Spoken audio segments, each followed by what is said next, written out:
Bismillahirrahmanirrahim. Assalamualaikum warahmatullahi wabarakatuh. Jumpa lagi dengan Etetek. Buat teman-teman yang masih belum subscribe channel Etetek, silahkan subscribe untuk update terus video-video Etetek ya. Buat yang sudah pada subscribe, terima kasih banyak. Matur suwun sudah menemani Etetek sampai saat ini. Oke. Kalau teman-teman merasa ada video-video Etetek yang bagus, yang berguna buat orang lain, silakan teman-teman share sekaligus sebagai ajang teman-teman berbagi kebaikan, berbagi info kebaikan buat yang lain ya. Oke, sebelum masuk ke tema, saya sarankan teman-teman untuk lihat video ini. Cara untuk analisis fundamental atau fundamental analisis secara mudah menggunakan RTI bisnis. Teman-teman nanti silakan lihat videonya ya di video Etetek. Silakan nanti teman-teman lihat di sana.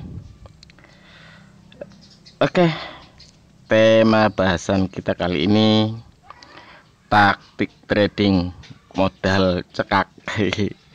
Karena saya termasuk retail yang modalnya cekak, jadi kalau kita tidak punya kekuatan dana besar, maka kekuatan yang harus kita pakai adalah taktik atau apa ya, jurus jitulah.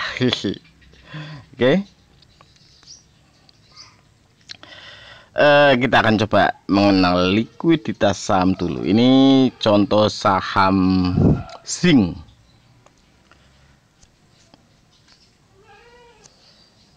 Setiap saham pasti memiliki jumlah saham yang beredar. Jadi jumlahnya totalnya berapa. Dari jumlah saham yang beredar itu, jumlah keseluruhan saham yang beredar di RTI bisnis sering disebut totalnya, total semuanya. Seperti yang saya kotakin itu ya. Itu jumlah total saham yang beredar. Dari jumlah saham yang beredar itu ada sebagian saham yang dimiliki publik dengan kepemilikan kurang dari 5%. Di RTI biasanya tertulisnya saham masyarakat. Ini yang saya kotaki juga. Oke. Sampai sini paham ya? Lanjut. Saham dengan jumlah yang banyak di masyarakat atau besar jumlahnya sering disebut saham liquid. Jadi karena jumlahnya banyak, jadi jumlah yang diperdagangkan, jumlah saham yang diperdagangkan saat bursa saham aktif biasanya gede, jumlahnya banyak, jadi biasanya disebut saham liquid. Ini contoh-contoh saham liquid biasanya saham-saham LQ45, itu saham-saham super liquid ya. Zinc ini juga termasuk saham liquid. Biasa jumlah saham yang di masyarakat kisarannya lebih dari 2 miliar lembar saham. Biasanya kalau untuk saham-saham liquid lebih dari 2 miliar lembar saham ya. Untuk trader dengan modal cekak, modal kecil ya.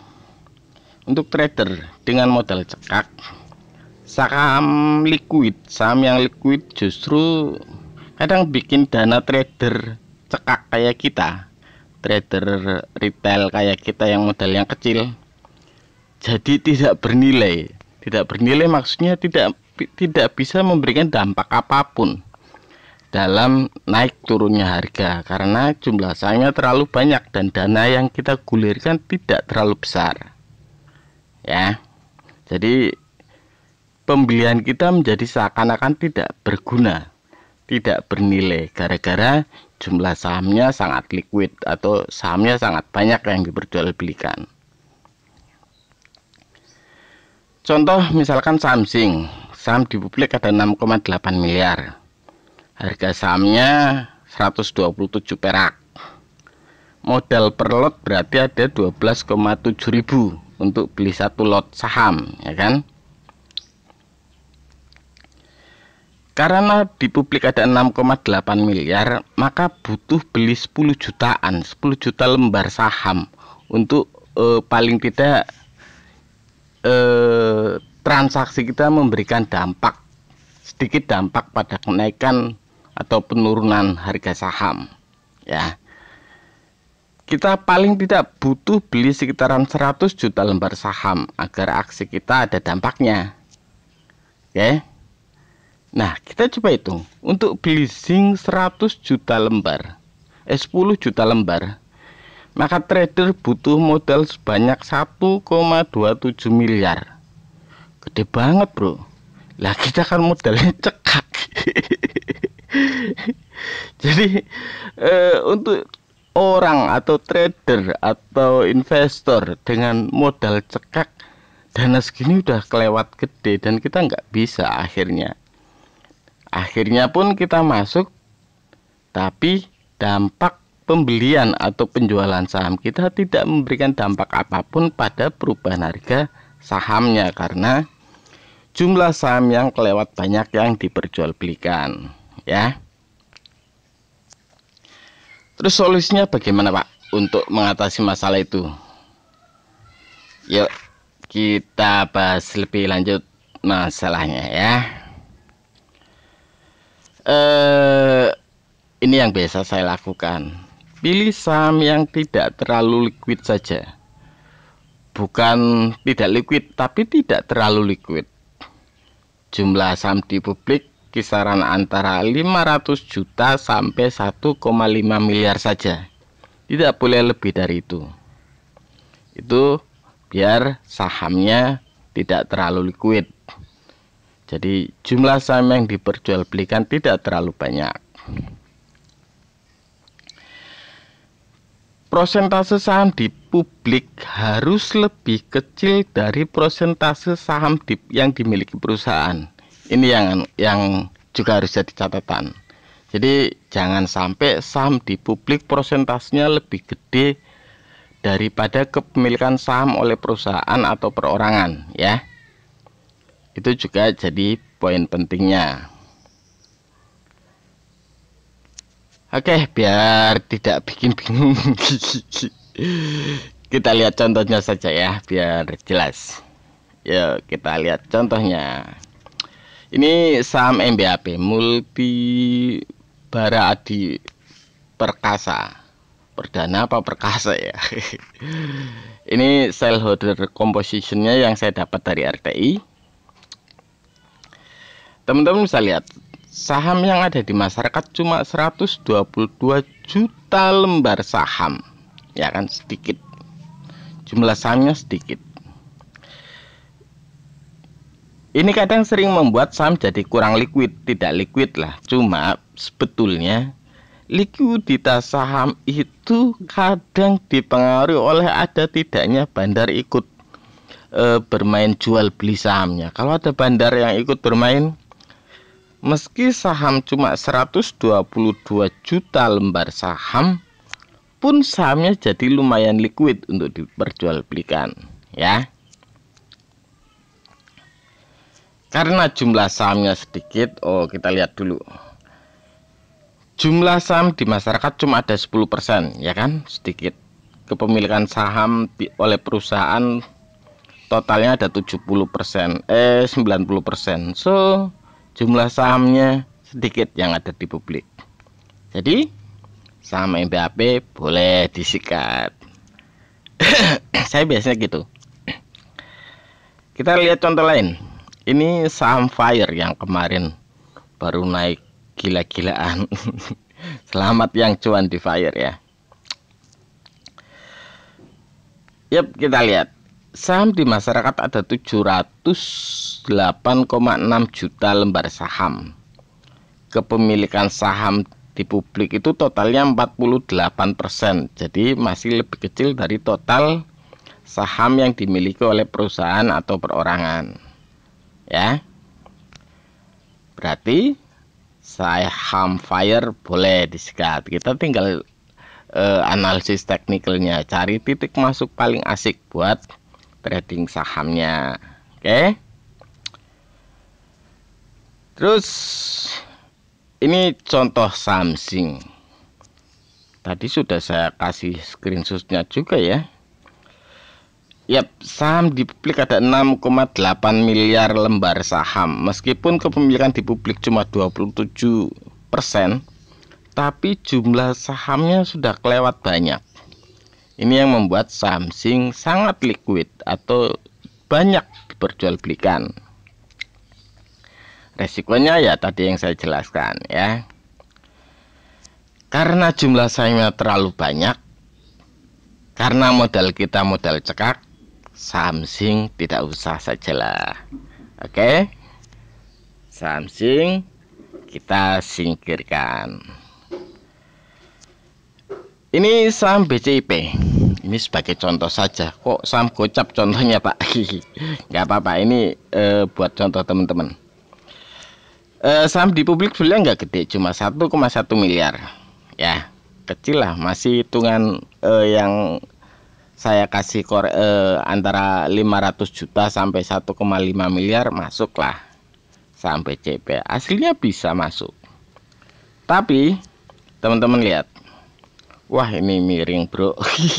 Ya wis nggak apa-apa. Saham di publik itu ada 77,11%. Kan saham di publiknya gede daripada yang dimiliki oleh Bumi Citra Investindo sendiri, cuma 22,89%. Karena saham di publik lebih besar daripada kepemilikan perusahaan atau perorangan, so saham BCIP nggak usah saja. Ini yang asik dari saham BCIP apa? Saham ini kan sebenarnya secara fundamental lumayan bagus.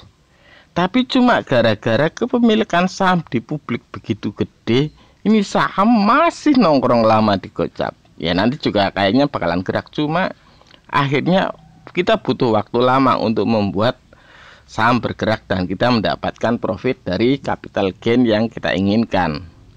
So, saham-saham semodel saham BCIP ini yang di publik terlalu gede daripada kepemilikan saham oleh perusahaan atau perorangan, disingkirkan saja, tidak usah.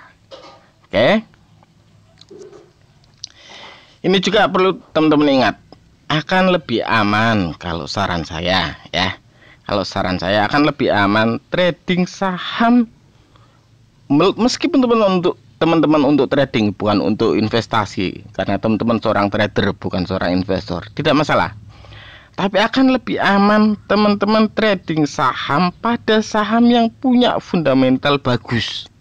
Jangan pada saham yang fundamentalnya jelek. Secara level keamanan teman-teman jadi lebih aman daripada trading pada saham-saham yang secara fundamental sudah jelek. Oke? Ini catatan. Mohon dicatat. Akan lebih aman trading saham dengan fundamental bagus. Oke?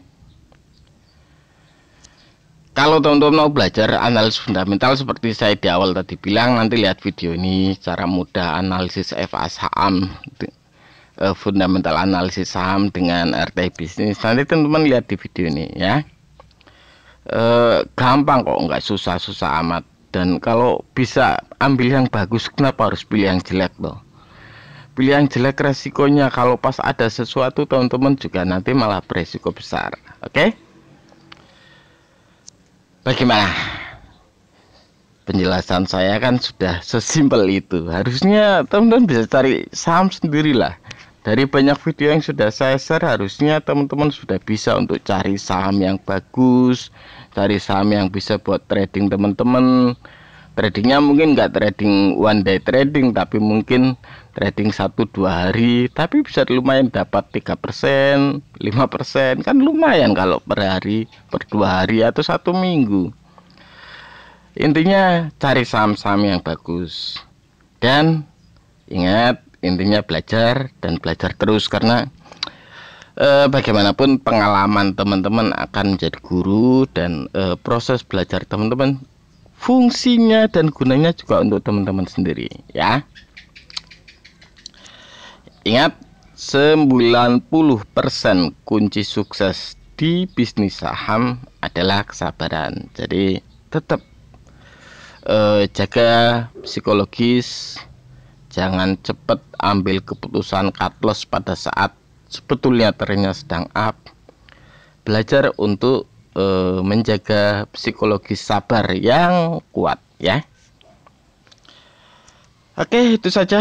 Terima kasih banyak sudah menonton. Kita jumpa lagi lain waktu. Wassalamualaikum warahmatullahi wabarakatuh.